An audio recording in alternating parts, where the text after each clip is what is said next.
Hey Crafty fam, it's Alex Vanover and welcome back to my sublimation series. In this video, I'm going to show you how to take an Epson Ecotank printer and convert it into a sublimation printer. Now I'm going to be using an Epson ST4000 as my sublimation printer, but this process is the same regardless of what Epson Ecotank model that you have, so don't worry if yours isn't the same as mine. So let's get into it. Begin by unboxing your new Epson Ecotank printer and removing any packaging or ink that comes with the printer. Then carefully lift it out of the box. Next, remove the overwrap and any protective materials on the printer, such as tape. Be sure to inspect all sides of the printer and make sure that every piece of tape is removed, including looking inside the printer and removing any tape from there as well. Just be very careful that you don't mess up the internal parts of the printer as you remove it. Remember that the ink that came with this printer is inkjet ink and not what you are going to use that ink for sublimation. So make sure to move that ink somewhere else so you don't accidentally add it into your printer's ink tanks. Before opening any ink, put down something protective on your table, such as butcher paper, newspaper, or something like that, to protect your surface from any ink spills. Before we turn the printer on, we need to add sublimation ink into the ink tanks. As a reminder, do not use the inkjet ink that came with your printer. You will need to buy sublimation ink separately that we'll use to add into the printer. I'm going to be using Starcraft Sublimation Ink in this tutorial. Ink that comes in bottles like this is very similar to the inkjet Ecotank bottles, so that makes converting your printer so much easier. Don't worry though, I'll show you how to convert your printer if you have bottles that take a syringe as well. Next, you need to remove any packaging from the ink bottles, but don't do this until right before you're ready to convert your printer. Next, line up the ink bottles in the order of the colors of your ink tanks. Mine goes black, cyan, magenta, and yellow, but yours could be in a different order. Next, prop open your printer and give yourself access to the ink tanks. Also, I recommend putting on a pair of gloves. I did this a little bit later in the video and I ended up staining my fingers, so I would put on gloves before opening any of the bottles. Next, open up the ink tank for the color of ink that you're holding.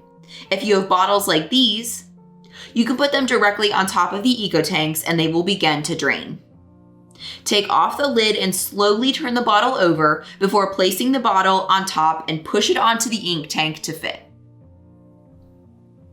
As soon as the bottle is locked into the top, you should hear the ink begin to drain with kind of a chugging sound into the ink tank. You'll also be able to see it fill the tank from the front of the printer. The ink filling process will take just a couple of minutes per tank. Let the tank get all the way full and you'll hear the ink stop making any noise. The bottles should coordinate with the amount of ink that each tank will hold, so at least with the Starcraft ink, you shouldn't have any risk of overfilling your tanks. When you're ready, slowly lift the bottle off of the ink tank and turn it over and set it back on the table. Then shut the ink tank lid and put the cap on top of the bottle. Repeat the process with all the other colors, making sure that you're filling up the correct color of ink with the correct tank. You may have to unscrew the top cap and remove a plastic covering if you put the bottle on top of the ink tank and it doesn't begin to fill immediately. This is the part that can get messy, so make sure that you're wearing gloves. If you get too much ink on your gloves, be sure to change them so that you don't stain anything. When you open up the ink tank and slowly turn your bottle over, make sure that you align the round white piece sticking up from the ink tank with the round white opening in the middle of the ink bottle. And once it's lined up, you'll hear the ink start flowing into the tank immediately. When it stops filling, slowly remove the bottle from the ink tank. Turn it back over and close up the tank and add the lid back onto the bottle and prepare for the next color. Continue the same process for all the remaining colors until all 4 ink tanks are full. Once you're done, all the ink tanks should look full. Once you turn the printer on, some of the ink is going to be pulled into the ink lines and the print heads, so the levels are going to go down right away. That's perfectly normal, so just be aware that it's coming.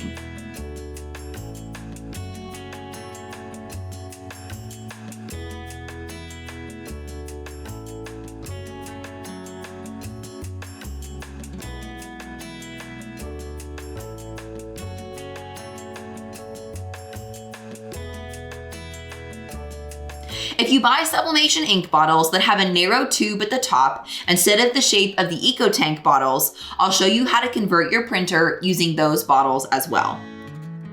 Start by opening up the ink tank that coordinates with the color of ink that you're working with. Then use a clean syringe and open up the top of the bottle and insert the syringe all the way into the bottle. It will create a little bit of suction, and then you can slowly turn it over without spilling it. Then pull back the plunger to bring ink into the syringe. Turn the bottle back over, and then you can remove the syringe. Insert the syringe into the white center of the ink tank and slowly push down the plunger to add ink into the tank. Make sure to do this slowly.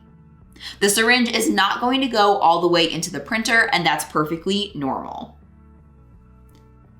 If you get an air bubble in your syringe, empty the last little bit of ink into a trash can or back into the bottle so it doesn't add any air bubbles into your tank.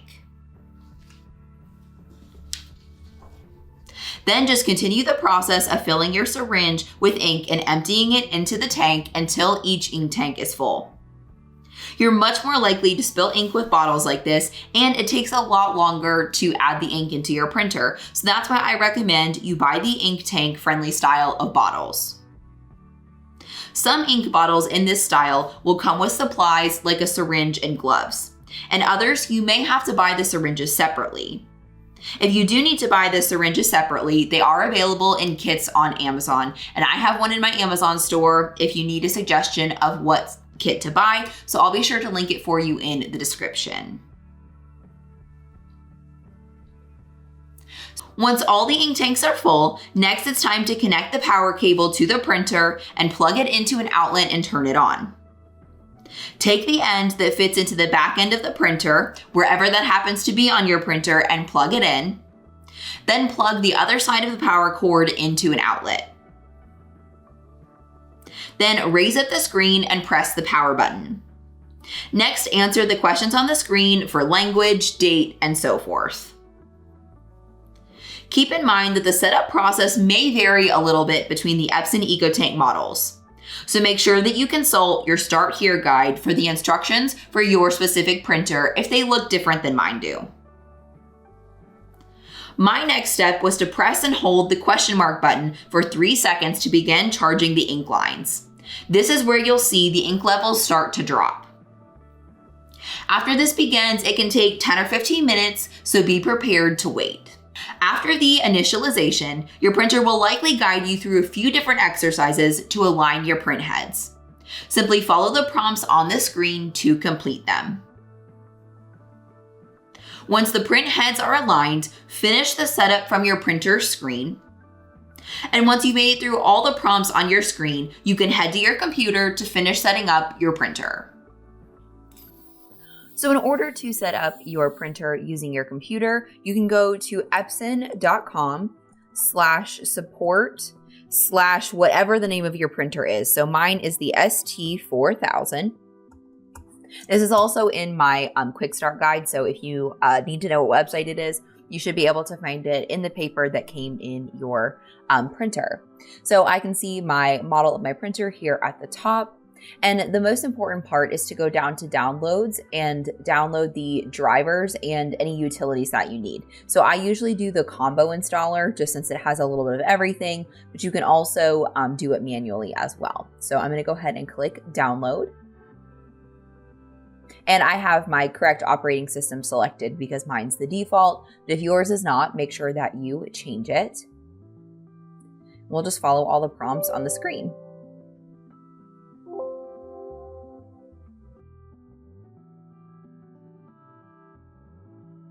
So we'll just go through each of these screens. We'll go ahead and choose that we want all of this. I usually don't participate in I don't like anything that's sending data away from my computer, so I'm not going to do the customer research participation software, but I'll keep everything else checked and then I'll choose install.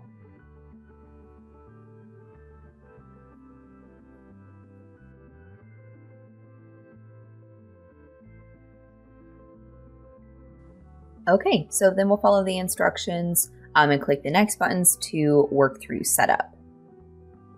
So we did already go ahead and add ink to our ink tanks and let it charge, which is what we were doing. It took about 10 minutes or so. So we'll confirm that the ink is charged and then choose next. And then I'm going to choose a wireless connection for my printer because I'm going to be printing over Wi-Fi. Of course, you guys can do whatever works for you, but I would say most people will choose a wireless connection so that you can print via your Wi-Fi. So I'll choose set up my printer for the first time. And I'll choose yes to the Wi-Fi auto connect. Okay, so then we can print a test page to verify that you can print from your computer.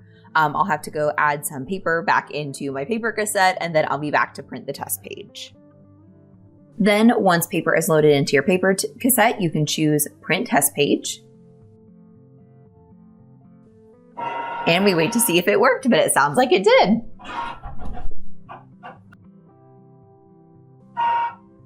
It worked like a charm. Great. So then we'll choose next. And then it wants to know if I want to set up fax. I do not, so I'll choose next. Then of course it's going to check for firmware, and it loves to do firmware updates all the time. So I guess we'll go ahead and do a firmware update. And then it wants us to register our product, which is always a good idea in case you ever have any issues with it.